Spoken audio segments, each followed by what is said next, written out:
So before I started dental hygiene school, I thought it was going to be a breeze. I thought that I was going to graduate in no time, and spoiler alert, I cried a lot throughout hygiene school and clinic, multiple times. So if you're watching this because you're about to start dental hygiene school, or you're in it and you're just questioning your entire life, I've been there. And today I'm going to share everything I wish I knew before starting. So for those of you who don't know me, I'm Felicity. I graduated from dental hygiene school in December 2021, and I practiced clinically for 3 years at the same office. And now I'm full-time running my business, Tooth Fairy RDH, creating study materials and resources for students like you. So I started hygiene school right after I graduated high school in 2018.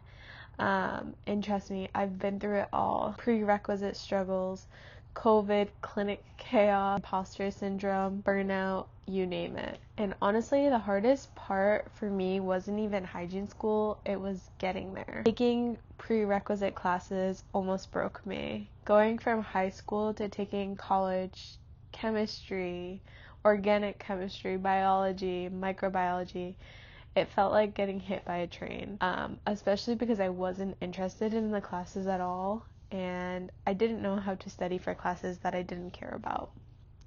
There were moments I seriously doubted if I'd even make it to the hygiene program. So once I started the dental hygiene program, it wasn't necessarily hard in the way people say it is.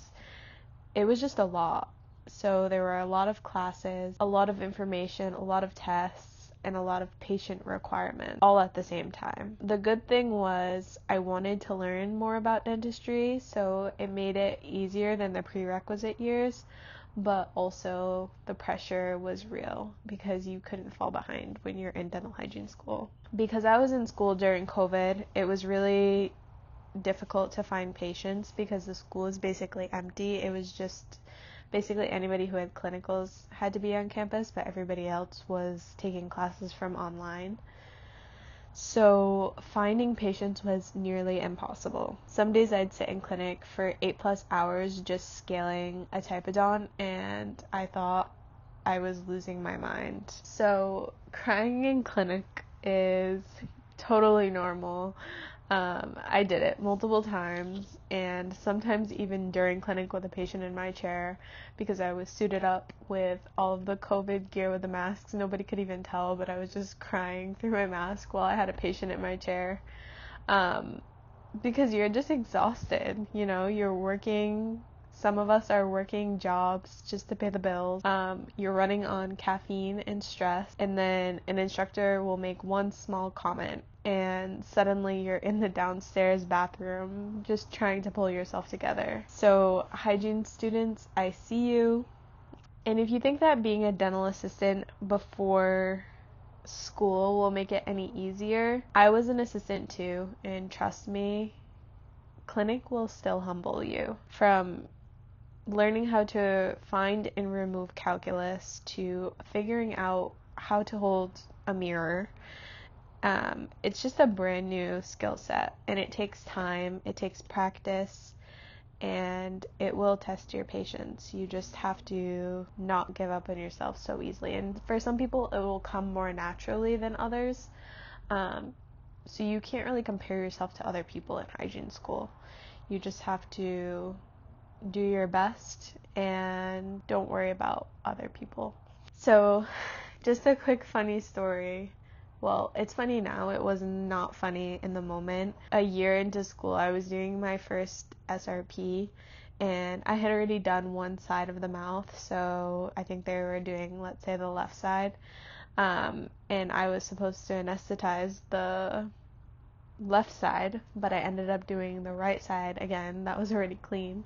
So I injected the wrong side, and I was like in full-blown panic.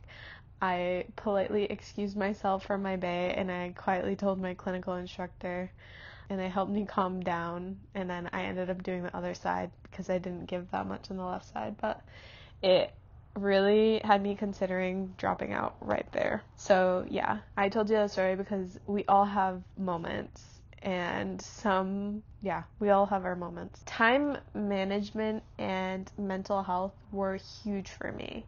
I didn't cram for exams. That's not really my studying style. I learned how to pace myself, and I still did, weekly face masks and bubble baths, to take care of myself. I made myself nourishing meals. I was still bartending on the side, and I managed to continue to make time for myself, because taking care of yourself physically and mentally is just as important as your exams. If you're not okay, the reality is you're not going to do well in school. And obviously, I don't mean that you're going to be, the happiest that you've ever been when you're in hygiene school. I mean, you need to still feel like yourself. Like, you don't want to lose yourself completely in the process of doing hygiene school. So, a few things that I wish I had invested in sooner are: one, you definitely need a comfortable pair of shoes and some good socks, obviously, to go with them.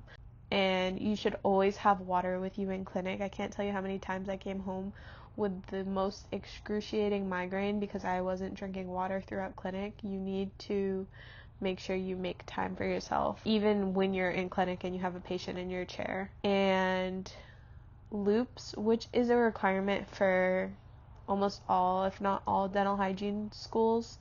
But one thing that I wish that I had invested in sooner was a loop light. So I only got my loop light about a year into practicing clinical hygiene after graduating, and I can't tell you how much of a difference it made. I don't know how I ever survived dental hygiene school without a loop light.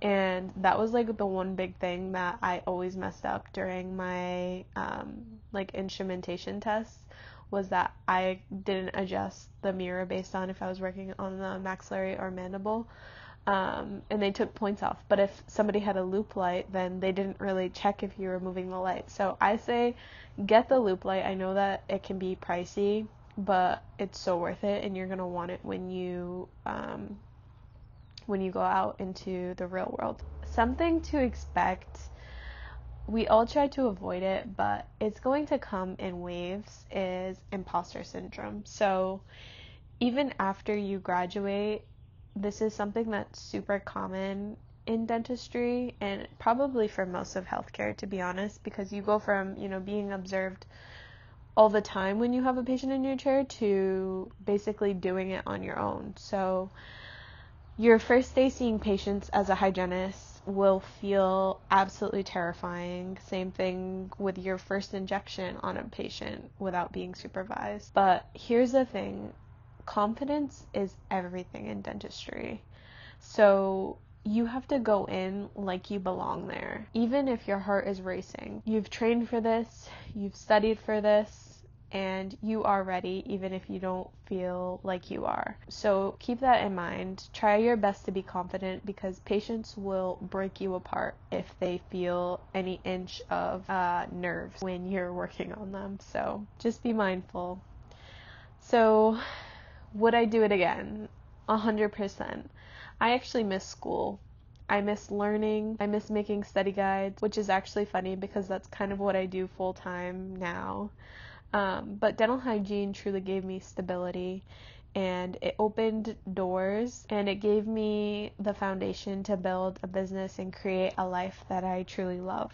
So if you're watching this and you're terrified of going to dental hygiene school, or if you're in it, here's my advice. Don't take it so seriously that it ruins your mental health. If you got accepted into dental hygiene school, that was the hardest part. Now it's just about showing up, applying yourself, and taking care of your body and mind along the way. So you've got this, and if this video helped you, hit the like button and subscribe for more dental hygiene school tips. And let me know in the comments, what are you most nervous about with dental hygiene school? But yeah, I hope you have an amazing day. Thank you for watching, and I'll see you in the next video.